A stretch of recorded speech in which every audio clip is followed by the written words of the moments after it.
그 예루살렘에서 얼마 떨어지지 않은 베들레헴은 그 예루살렘이라고 하는 유명세의 그늘에 가려져서 사람들에게 크게 알려지지 않았던 것입니다.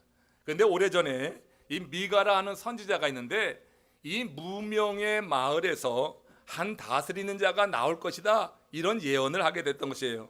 그래서 그 한 다스리는 자의 등장으로 말미암아서 무명했던 이 도시가 이제 아주 유명한 도시로 될 것이라고 하는 예언이 있었습니다. 그 미가의 예언을 한번 같이 읽어보죠. 미가서 5장 2절 말씀입니다. 같이 읽겠습니다. 베들레헴 에브라다야, 너는 유다 족속 중에 작을지라도 이스라엘을 다스릴 자가 내게서 내게로 나올 것이라. 그의 근본은 상고의 영원에 있느니라. 이렇게 미가가 이 마을에서 이스라엘 다스릴 자가 나올 것이라고 예언했는데, 마태는 바로 그 다스리는 자가 오늘 태어났다고 하면서 마태복음 2장 6절에서 이렇게 선포를 합니다. 같이 읽어봅니다. 또 유대 땅 베들레헴아, 너는 유대 고을 중에서 가장 작지 아니하도다. 내게서 한 다스리는 자가 나와서 내 백성 이스라엘의 목자가 되리라 하였습니다. 미가에서 뭐라고 하냐면은 유대 땅 베들레헴 하면서 너는 유다 족속 중에 작을지라도 그랬습니다. 작을지라도 하는 의미의 영어로 말했어요. 그러나 지금 마태복음에서 마태는 유대 고을 중에 가장 작지 않다. 이제 너에게서 이스라엘을 다스릴 자가 태어났기 때문이라고 하면서 이렇게 예수 탄생에 대해서 선포하고 있는 것입니다. 그 다스리는 자가 바로 예수 그리스도라고 하는 것이죠. 여러분, 세상에서는 우리보다 월등히 유명하고 잘 나가는 사람들 많습니다. 오늘 우리 회중 가운데, 여러분 가운데 이만하면 세상에서 잘 나가지 생각하는 분들 계십니까? 우리가 바깥에 나가보면 우리보다 세상적으로 뛰어난 사람들 정말 많이 있습니다. 그들에 비하면 우리 가운데 대부분은 스스로 존재감조차 느끼지 못할 만큼 내세울 것이 없다, 이렇게 말하는 분들이 계실 거예요. 자기의 존재감이 느껴지지 않는 것처럼 불행한 인생은 없는 것입니다. 그러나 여러분, 여기에 희망이 있습니다.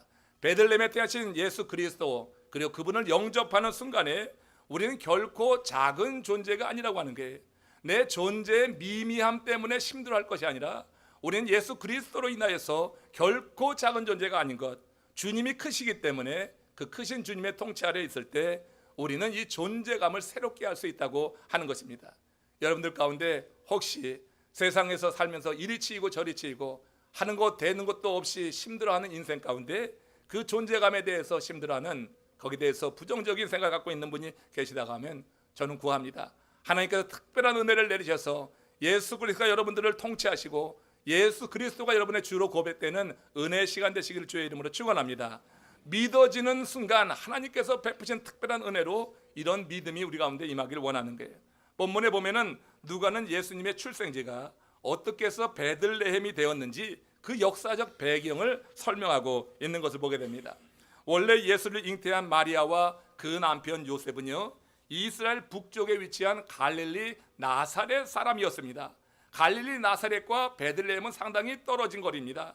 그런데 갈릴리 나사렛, 거기 시골인데 그 시골의 나사렛 출신 사람인데 당시 이스라엘이 로마의 식민 통치를 받고 있었거든요.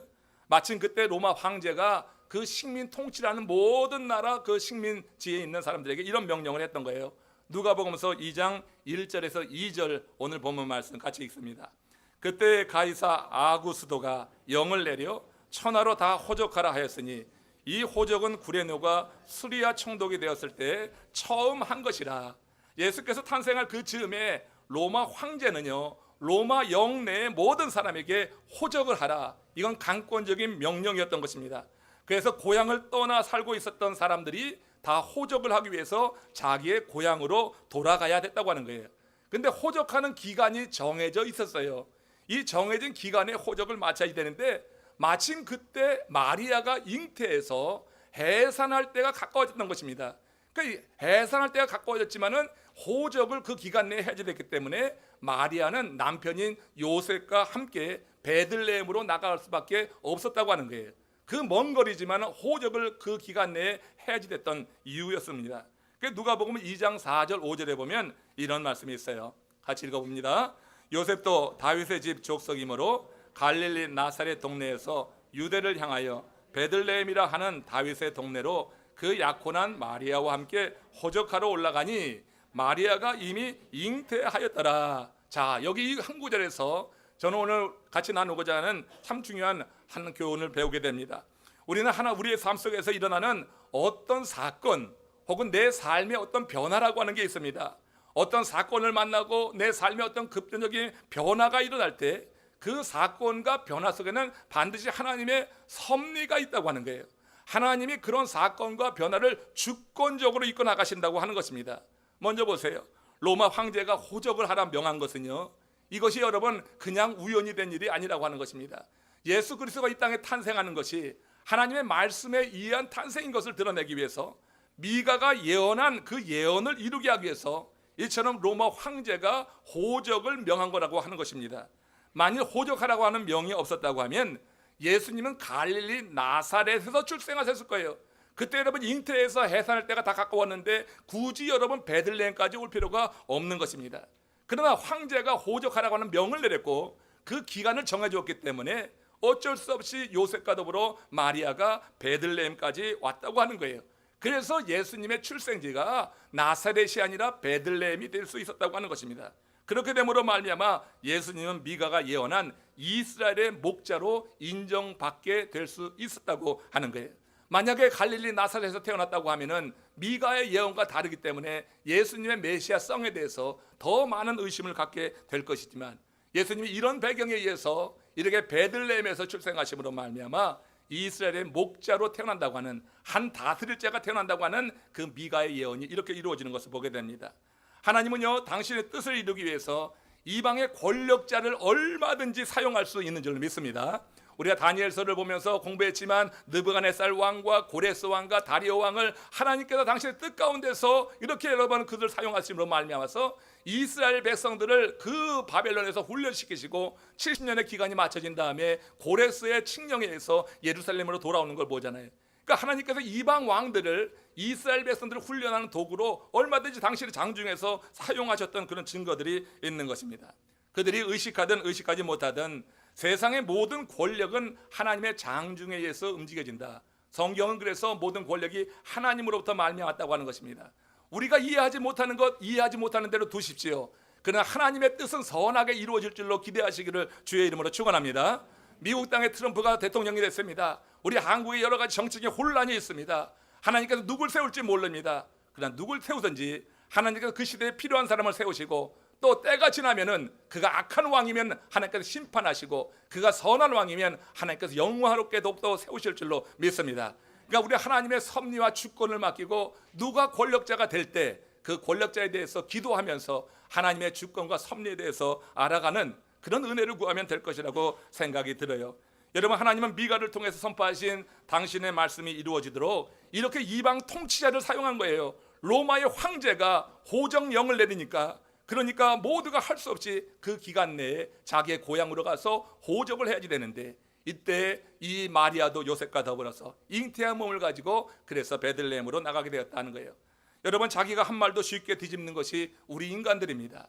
약속을 했는데, 철석같이 했는데 그 약속을 다 우리가 망각하고 그렇게 깰 때가 많이 있습니다. 그러나 하나님은 시건치 않는 분이라고 성경은 말합니다. 하나님의 말씀은 입에서 나오면 반드시 열매로 맺혀지는 줄로 믿습니다.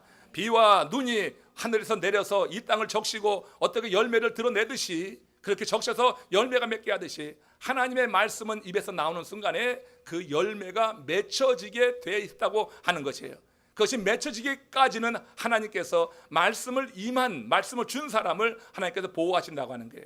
그게 사명자를 하나님이 보호하시는 거예요. 요나에게 하나님께서 말씀이 임했습니다. 요나의 말씀이 임한 것은 뭐냐면 다시 느니웨로 가서 하나님의 심판 메시지를 전하라고 하는 거였어요. 그러니까 요나가 그 말씀을 듣지 않았잖아요. 니느웨로 가지 않고 다시스로 가다가 거기서 풍랑을 만나서 바다에 수장되고 죽을 것 같았습니다. 그가 원하는 대로 죽을 것 같았습니다. 그렇지만 하나님의 말씀이 요나에게 임했기 때문에 하나님은 그가 죽도록 두지 않는 거예요. 그를 통해서 하나님의 말씀이 열매 맺기까지는 요나를 지켜주는 것이다. 지난 수요일 날 나눈 말씀입니다. 그래서 큰 물고기를 준비해서 4월 동안 죽음과 같은 고통을 겪게 하시고, 그 다음에 회개를 통하여서 하나님의 말씀이 결국 열매 맺게 하셨어요. 요나가 다시스로 가던 걸음을 돌이켜서 니느웨에 가서 거기서 선포하게 될 때 거기에 왕이야 모든 사람들이 금식하고 베옷 입고 회개하는 역사를 보지 않았습니까? 여러분, 하나님의 말씀이 그런 것입니다. 하나님의 말씀은 시건치 않는 것입니다. 로마 황제가 로마 영안에 모든 시민에게 호적을 명한데 이런 하나님의 뜻이 있었다고 하는 거예요. 그것은 예수 그리스도께서 예언된 곳에서 태어나기 위한 하나님의 섭리였다고 하는 거예요. 여러분 고향이 어디십니까? 여러분 어디에서 태어나셨어요?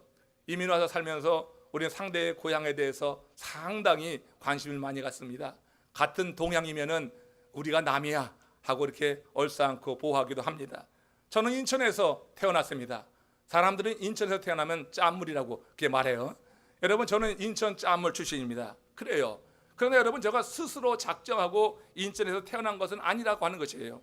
인천에 대해 사람들이 그런 편견을 갖고 있지만 저는 여러분 그렇게 그런 편견을 갖고 내가 스스로 태어난 것이 아니란 말이에요. 누구나 다 마찬가지예요. 여러분들이 어디에서 태어났든지 여러분 그 태어난 것은 여러분들이 작정하고 태어난 것이 아니라고 하는 것입니다.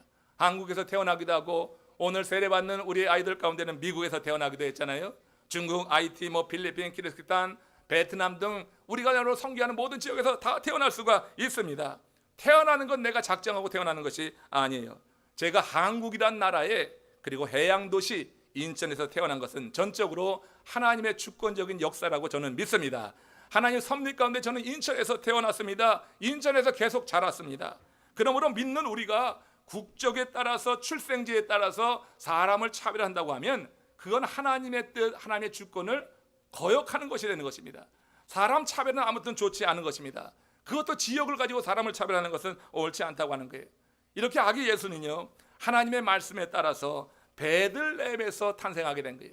근데 원래 고향은 저 갈릴리 시골 나사렛일 뻔했는데 이처럼 큰 대도시 예루살렘 근방에 있는 베들레헴에서 태어나게 된 것이 이것이 전적으로 하나님의 주권적인 섭리요 하나님이 당신의 말씀을 이루려기 위한 그런 특별한 뜻 가운데 태어난 것이라고 하는 이해가 우리가 이 성탄절에 우리 가운데 있기를 주님의 이름으로 축원합니다. 그래서 내 삶에 대해서도 좀 자부심을 가지라고 하는 거예요. 여러분들 지금 미국 이 땅의 마이애미 지역에서 살아가는 것에 대해서도 우리가 특별한 의미를 부여할 수가 있는 것입니다. 이곳에 하나님께서 특별한 뜻을 가지고 우리를 두셨다고 하는 거예요. 하나님의 주권을 믿는다고 하면 내가 지금 있는 그곳에서 의미를 발견하고 그리고 하나님께 구하는 가운데 하나님의 역사를 이루어낸다고 하면 하나님 우리를 도우시고 우리를 사용하실 줄로 믿습니다. 그런데 지금 이렇게 베들레헴에서 태어나게 된 예수님 거기서 딱한 처지에 놓이게 되었어요. 누가복음 2장 6절 7절 본문 말씀을 같이 읽겠습니다. 시작. 거기 있을 그때 해산날이 차서 첫 아들을 낳아 강보로 싸서 구유에 뉘었으니 이는 여관에 있을 곳이 없음이로다. 그 작은 마을로 각처에서 사람들이 호적을 하러 밀려든 거예요. 같은 기간에 사람들이 몰려드니까 그 사관에 여관의 방이 떨어진 거예요. 여러분이 베들레헴도 시골이어서 대개 여러분 시골에서는 아이들이 자라면 대도시로 나가잖아요. 그래서 명절이 되면 어디가 다 몰려들잖아요. 우리도 명절 때가 되면 시골이 한산하다가 대지에 나가 있는 자녀들이 다 들어오게 되면서 시골이 북적북적 된단 말이에요. 이것처럼 호적하러 사람들이 몰려드니까 베들레헴이 지금 한 번에 사람들이 몰려들면서 여관이 얼마 없었는데 방이 다 떨어지고 만 거예요. 그래서 이스라엘을 다스릴 이스라엘 목자 되실 분이 가축들의 먹이통, 말구유라고 하죠. 이 먹이통에 누이게 된 것입니다. 여기서 우리가 또한 깊게 생각해 보아야 될 것 매우 중요한 사항이 하나 있습니다. 그것은 아기 예수께서 이 땅에 오시기 위해서 사관의 방, 다시 말해서 여관 방보다 앞서서 필요했던 방이 하나 있어요. 그죠? 여관 방보다 더 필요했던 방이 우선돼야 될 방이 하나 있었어요. 육신을 입고 이 땅에 오시는 예수님이 10개월간 머물러야 되는 그런 아기 방이 필요했다고 하는 것입니다. 사관에 이전에 이 아기 방이 필요했어요.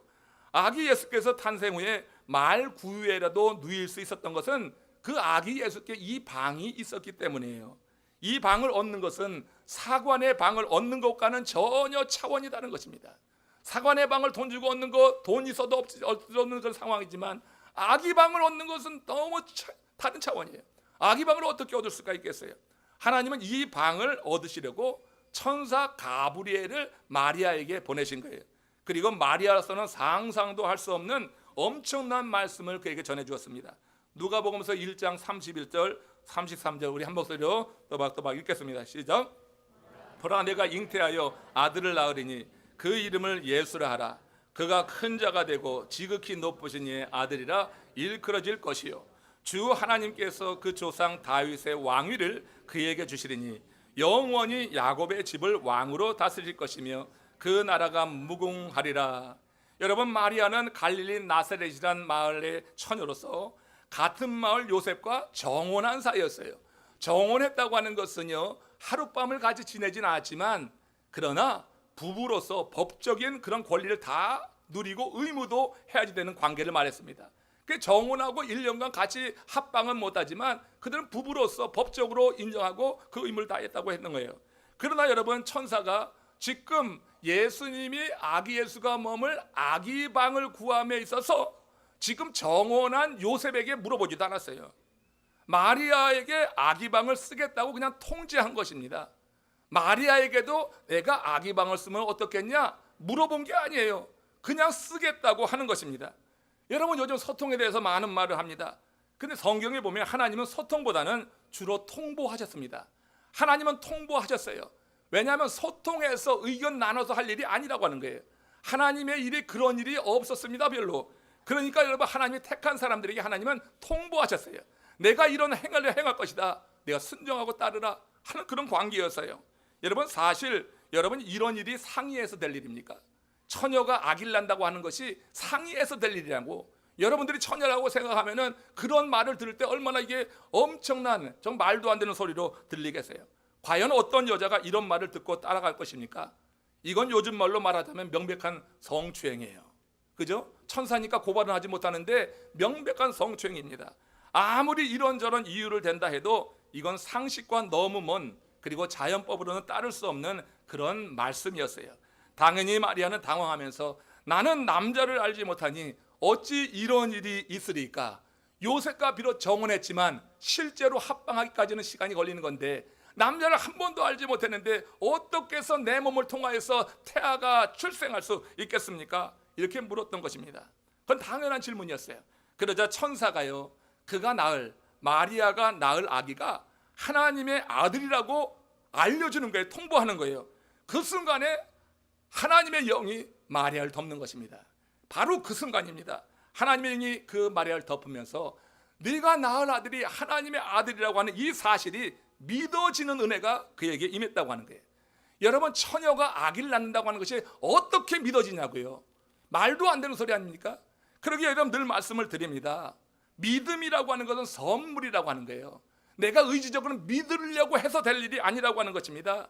그렇기 때문에 고행할 필요도 없고 선행할 필요도 없습니다. 정말 믿으려고 하는 마음을 내가 갖고 있을 때 믿는 것은 하나님이 주시는 선물이에요.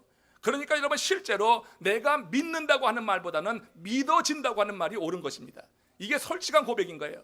우리가 어떻게 처녀가 아기를 낳는다는 것을 내가 스스로 믿을 수가 있어요? 내 이 이성을 가지고 믿을 수가 있어요? 자연법으로 믿을 수가 없는 거예요. 죽은 자가 살아난다고 하는 것을 어떻게 이성으로 믿을 수가 있어요? 그건 믿어지는 것입니다. 하나님이 여러분, 지금 마리아에게 나는 남자를 한 번도 한 적이 없어가지고 내게 어떻게 이런 일이 일어나겠습니까? 할 때 네가 네 몸을 통해서 내 아이가 하나님의 아들이라고 하는 그 천사의 말이 임하는 동안에, 그 순간에 성령이 그 가운데 역사하시면서 이 사실이 완전히 믿어지는 은혜가 그에게 임했어요. 그래서 누가복음 1장 38절에서 마리아가 이렇게 말합니다. 시작. 마리아가 이르되 주의 여정이오니 말씀대로 내게 이루어지이다 하며 천사가 떠나가니라. 천사가 온 것은 바로 그 마리아의 아기 방을 쓰기 위해서였어요. 그러나 여러분, 이것이 보통 일이 아니었기 때문에 이렇게 천사는 마리아에게 네가 앞으로 태어나게 할 그 아기라 하나님의 아들이라고 하는 이 말씀까지 전하고 자기의 사명을 다했어요. 왜? 지금 마리아가 나는 주의 여종이오니 말씀하신 대로 이에게 이루어지이다. 그러니까 그 사실을 믿는 순간에 이와 같은 고백이 가능했다고 하는 것이에요. 그러니까 천사는 떠나가는 거예요. 자기의 사명을 다했다고 하는 것입니다. 이렇게 해서 여러분, 처녀가 잉태하고 그래서 그 아기 예수가 이 땅에 태어날 수 있게 되었다고 하는 것이에요. 여러분, 처녀로 아기를 낳는다고 하는 것은 지금도 두려운 일 아닙니까? 이거 지금도 부끄러운 일 가운데 하나입니다. 심상치 않게 그런데 요즘 10대 소녀들이 화장실에서 아기를 낳고 쓰레기 봉지에 담아 버리는 사건들이 자주 발생하고 있습니다. 우리 사회에 그런 일들이 나타나고 있어요. 왜 이런 몹쓸 짓을 하는가? 왜 그랬을까요? 그건 두렵기 때문입니다. 처녀가 아기를 낳는다고 하는 것은 두려운 일입니다. 아무튼 여러분, 무엇이 두려웠을까요? 부모님 뵙기가 두렵고 사람들의 지탄의 대상이 되는 것이 두려운 것입니다. 그래서 혼자 나가고 그렇게 혼자 고통스럽게 낳고 그 생명을 버리는 이런 일들이 일어나고 있어요. 죄가 관영한 세상의 하나의 모습이라고 보게 됩니다. 그러니 여러분, 예수님 당시에 처녀가 아기를 낳는다면 그 처녀나 가족은 어떻게 되겠어요? 지금도 이런 일이 발생하면 집안의 불명예라고 해서요, 중동 지역에서는 그 여자를 쳐 죽입니다. 가족에게 불명예를 준 그런 자녀들은 죽일 수 있는 것입니다. 그것 가지고 시비를 걸지 않습니다. 그러므로 마리아의 순종은 죽음을 각오한 순종이라 이렇게 여러분 기억해야지 될 거예요. 그럼 마리아가 어떻게 이런 순종을 할 수 있었을까? 천사가 임했을 때 마리아는 믿어지는 은혜, 다시 말씀드리지만 천사가 임해서 네 몸을 통하여 태어날 네가 하나님의 아들이 될 것이라고 하는 그 말을 듣는 순간에 성령의 역사 속에서 그것이 믿어지는 은혜가 임했고, 자신의 삶의 주인은 내가 아니라 바로 주님이라고 하는 사실을 아는 은혜가 임했다고 하는데, 그래서 나는 주의 여종이오니 내가 주님의 종입니다. 내 삶의 주인은 내가 아니고 당신입니다. 고백하면서 당신이 말씀하는 그대로 내게 이루어지이다. 내가 어떤 일을 겪어도 좋으니까 당신의 말씀 다시 그대로 이루어지다. 왜냐하면 나는 당신의 종이기 때문이다. 이 사실을 아는 은혜가 임하면서 사실이 예수님의 탄생이 가능했다고 하는 것입니다. 예수를 자신의 주로 영접한 사람은 여러분 큰 복을 받은 사람인 줄로 믿으시기 바랍니다. 예수를 영접한 사람은 정말 복 중에 복을 받은 거예요. 사실 이기적인 인간이 자신의 주인을 예수로 인정한다? 아닙니다. 예배하는 우리 가운데 여러분, 예수님이 여러분의 주인이 되십니까? 하면 자신 있게 말할 수 있는 사람이 얼마나 되겠어요? 저는 그렇게 되길 바랍니다. 100% 그렇게 되길 바랍니다. 그렇지만 예배하는 공동체에도 가라지도 있고 알곡도 있는 것입니다. 이게 여러분 함부로 될 일이 아닙니다. 예수님이 내가 주인이라고 하는 것 인정하는 것 쉽지 않습니다. 그렇기 때문에 정말 여러분 양심에 손을 얹고 주님 앞에서 내가 주님을 나의 주라고 고백할 수 있다고 하면, 그것을 진정 믿음으로 고백할 수 있다고 하면 여러분은 세상에서 가장 큰 복을 받은 사람이라고 저는 확신합니다. 이 복이 여러분들에게 임하기를 주의 이름으로 축원합니다. 아기에서 탄생하신 것이 그저 우리가 함께 이렇게 찬양하고 세상에서 연락을 즐기는 것으로 끝난다고 하면 이 성탄절이 무슨 의미가 있겠어요? 우리가 예수님을 주로 영접하고 믿어지는 은혜가 있고 내 자신이 누구인지 나는 주님의 종입니다. 이런 고백 속에서 우리 가운데 탄생하신 주님이 내 삶을 다스리는 이런 은혜가 임했으면 좋겠어요. 예수를 영접한 사람은 그 믿음 하나만 하나님께서 보시고 그래서 귀히 여기시는 거예요. 그렇기 때문에 믿음 있는 사람을 하나님이 귀히 여기시는 것은 믿음 갖는 것이 쉽지 않은 거예요. 아무리 옆에서 말해 보십시오. 되나 그게? 믿어지는 은혜가 임하지 않으면 옆에 와이프가 아무리 강조해도 되지 않고요. 남편이 아무리 신실하게 믿어도 안 돼요. 안 되는 건 안 되는 거예요. 그렇지만 여러분, 내 마음이 믿고자 하는 마음을 좀 갖고 그리고 열린 마음으로 있게 될 때 하나님은 특별한 섭리와 경륜 가운데서 그 사실이 믿어지는 은혜를 우리에게 확 주실 때가 있는 거예요. 마리아도 처음엔 거부했던 거예요. 그렇지만 네 몸을 토해서 태어날 아이가 하나님의 아들이라고 하는 이 말씀이 천사로부터 임할 때 그때 여러분 확 믿어지면서 나는 주의 종이오니 주의 말씀대로 이루어지이다 하면서 자기 자신을 던진 것입니다. 죽을 각오를 한 것이라고 하는 거예요. 처녀가 아기를 낳는 것이니까. 그러면서 믿는 자의 아름다운 모습을 드러냈다고 하는 거예요. 나는 죽고 예수 그리스도 사는 사람들에게 그래서 두려움이 없다고 하는 것입니다. 한국 최고의 지성으로 알려진 사람이 이어령 박사입니다. 지금도 이어령 박사는 최고의 지성으로 알려집니다. 예수를 영접한 후에 그 이어령 박사가 이런 고백을 했어요. 나는 실패한 삶을 살았습니다. 아니 이게 무슨 말이에요? 이어령 박사 같은 사람이 왜 실패한 삶을 살았어요? 그러나 그는 예수를 영접하고 예수의 통치를 받게 되면서 이걸 신실하게 고백했습니다. 겸손이 아닙니다. 그것을 절실하게 느낍니다. 남들은 세속적인 의미에서 문필가요, 교수요, 장관으로 활동했으니 나를 성공했다고들 합니다. 그러나 내게는 친구가 없습니다. 그래서 나는 실패한 것입니다. 혼자서 내 그림자만 보면서 달려온 세월이었습니다. 가끔 동행자가 있다고 생각했지만 나중에 보니 모두 경쟁자였습니다. 이런 고백을 했습니다. 여러분, 예수를 영접하지 않아서 예수님을 모시고 살지 않는 사람은요, 세상의 부, 권력, 모든 것 다 가졌어도 그 사람 실패한 사람입니다. 나이 들어가면서 그런 게 힘을 못 씁니다. 결국 그런 건 놓을 때가 옵니다. 그때 뭐라고 말하겠어요? 그것이 여러분을 구원하는 건 절대 아닙니다. 그래서 예수를 모시지 않고 예수가 내 주인이 되지 않는 한 우리가 나이가 들어가면서 주님 부르실 그때가 가까울수록 우리의 삶에 대해서 우리는 깊게 후회하고 탄식하게 되는 겁니다. 실패한 인생 되시지 않기를 주님의 이름으로 축원합니다. 이를 위해서 예수 그리스도가 여러분들 삶의 주인이 되었으면 좋겠어요. 이 마리아처럼 나는 주의 종이오니, 내가 주의 종이오니 말씀대로 내게 이루어지이다. 그렇게 하나님을 영접하고 주님을 모시고 사는 사람은 아무리 가난해도 그 사람은 성공한 사람이에요. 여러분, 이 사실을 제가 얼마나 강조하는지 모르는데 아무리 제가 강조한다 한들 믿어지지 않으면 믿어지지 않는 거예요. 어떡하겠어요? 그렇지만 제가 할 사명이 그겁니다. 여러분들에게 이 사실이 믿어지기를 원하는 그런 마음으로 다시 한번 전합니다. 여러분, 예수 그리스도가 여러분들의 주인이 되어서 지금 현재 나의 상황과 형편에 상관없이 여러분들은 가장 복받은 사람으로 고백하시기를 주의 이름으로 축원합니다. 그 순간에 내 존재감이 세워지는 거예요. 나는 왜 이 모양인가? 왜 내가 이렇게 드러낼 것이 없는가? 다른 사람들에 비해서 왜 나는 이렇게 부족한 것이 많은가? 내 존재감이 너무너무 미미해져서 존재감의 미미함 때문에 살아가는 의미를 발견하지 못하고 삶이 행복하지 못한 사람들 많이 있어요. 세상에 못 이룬 것 같아도 이런 존재감에 대해서 확신이 없을 때 그렇게 고백할 수밖에 없는 겁니다. 우리의 주인은 예수 그리스도라고 분명히 고백해야 될 것이에요. 그래서 주님께서 무엇을 명령하시든 마리아처럼 내가 순종하겠습니다. 힘든 것 같고 어려운 것 같고 그로 인해서 내가 세상적으로 손해볼 것 같지만 그 순종 속에서 하나님께서 영화롭게 세우시는 그런 때가 오는 거예요.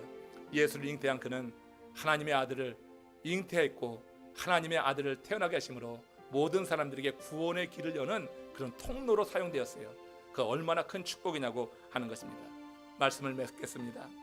예수님이 2000년 전 베들레헴 마구간에 태어난 것보다 더 중요하게 생각해야 될 것이 오늘 하나 있습니다.